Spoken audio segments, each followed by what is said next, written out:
Welcome back, everyone. Sheepdog Smokey here, and we knew this was coming, although I didn't think it would be these two, or at least one of them. Apparently, Justice Clarence Thomas and Justice Ruth Bader Ginsburg have squared off in the abortion debate. Although I have a hard time believing it's actually Justice Ginsburg that's doing anything. There have been no public sightings of her for months. Uh, I honestly believe all of her opinions are being authored by her staff, which to me signals it's time to replace her. And I would not put it past anyone on the left to hide Justice Ginsburg and keep her alive so that the seat remains technically occupied. Because until the death of a Supreme Court justice, only them stepping down will vacate a seat. Now, there are processes to remove a sitting justice, but they're hard to do. But you see here, on Tuesday, the Supreme Court said it basically said it's not going to take sides on this issue easily. The justices are, as always, free to issue their opinions, but it let a lower court decision stand, and there's something about that is very important. When the Supreme Court, quote, lets a lower decision stand, end quote, that can mean they ruled that the court was right. That can mean there was no ruling. And that can mean they just decided not to take the case. If you have a case, and we'll just use one that's here in Texas right now, where a city airport has kicked Chick-fil-A out of their airport because of the religious beliefs of the company's CEO and founder. Note that it is S. Truett Cathy's and Dan Cathy's personal beliefs, not corporate values. They have literally said, because the man who founded the company and the current CEO are Christians, you're banned.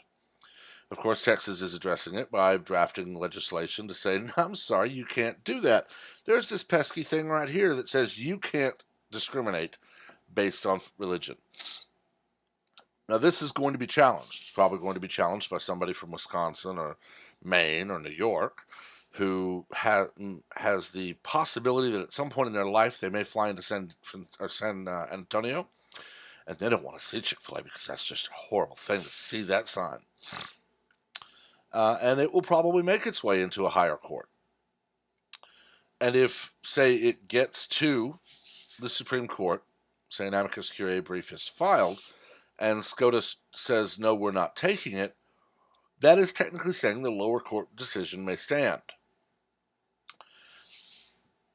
It's controversial, yes, because both sides are going to claim that it means something different. Okay, the side that wanted them to take the case is going to say that they should have, and that maybe the amicus curiae brief was wrong. The side that wanted them to rule that the lower court was right is going to say, see, they believe everything. No, it just means maybe they were full for 3 months on the docket.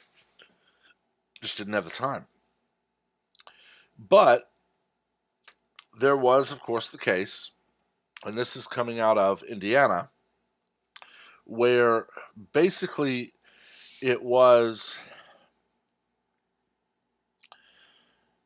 almost the same thing as the Ohio Amendment.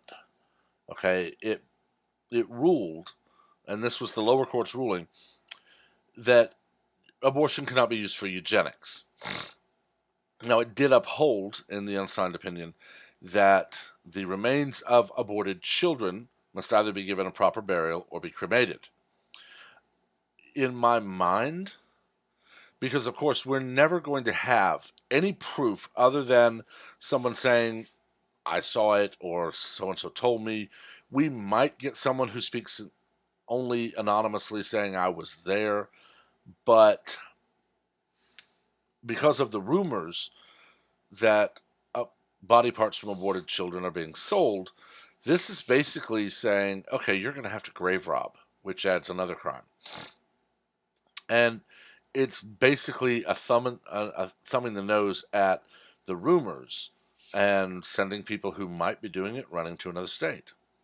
We don't know.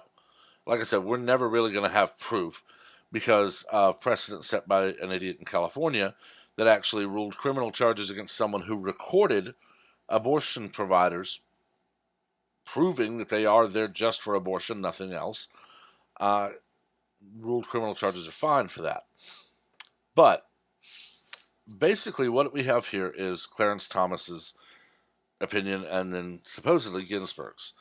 The Constitution itself is silent on abortion. I'm going to pause here for a second. I have about 400 of these left, copies of the United States Constitution with every amendment to it.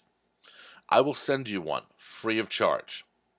You email the email address in the description letting me know you'd like one. Until I run out, I will continue sending them. When I run out, I will regretfully tell you I've run out. But I will send you one, and you tell me on what page, in what article or what amendment, any type of health care at all, or abortion, or due to another issue, marriage is mentioned. And I make that challenge because I've read this document several times, and those words don't appear. But the Constitution itself is silent on abortion. Thomas wrote in a concurring opinion that also spent 15 pages discussing the history of eugenics.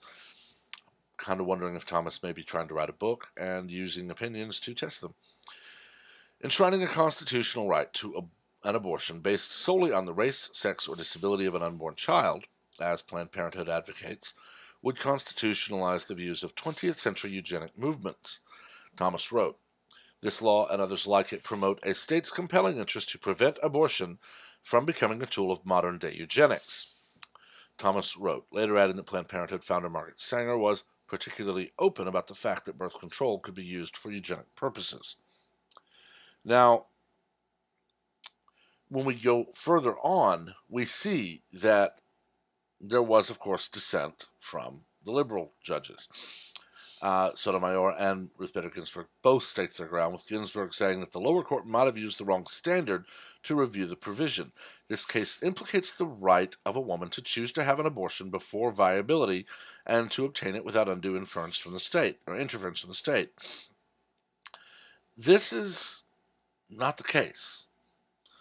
The case was about aborting a child based on race, sex, or disability. This is not, oh no, I'm pregnant, run get an abortion. Okay, it's not. This was, I don't want a boy. I don't want a Chinese baby. I don't want a Down syndrome baby. This is literally eugenics. One need only look at 80 years ago, September 1939, Kristallnacht, the night of broken glass, when German tanks rolled into Poland and the Jewish nightmare began. You see, eugenics was a favorite project of Adolf Hitler's. He was systematically removing all of the unworthy from his domain. Now, to start, that meant Jews, gypsies, homosexuals, and ultimately it would have been to create the blonde-haired, blue-eyed Aryan race. That's eugenics, and that is removing people based on their race, sex, disability, other factors that the person in charge found abhorrent. Yet that's never talked about. It's never talked about that Sanger basically pulled her entire ideal for abortion directly from Nazi Germany. Now, granted, she toned it way down. She focused on the African American community and not on also Jewish or gypsies or homosexuals or whatnot. She focused on the African American community, but now it's been expanded to say, oh, you don't want to have a Down syndrome baby. It's actually kinder to kill them when we have evidence everywhere that people with Down syndrome can lead perfectly normal and happy lives. There's a young man I remember reading a story about on social media that owns a restaurant. Down syndrome young man with a restaurant that he owns. Texas A&M University works very much with students that have disabilities. And basically they're there to say, your disability doesn't define you. You do. But that's not allowed under this.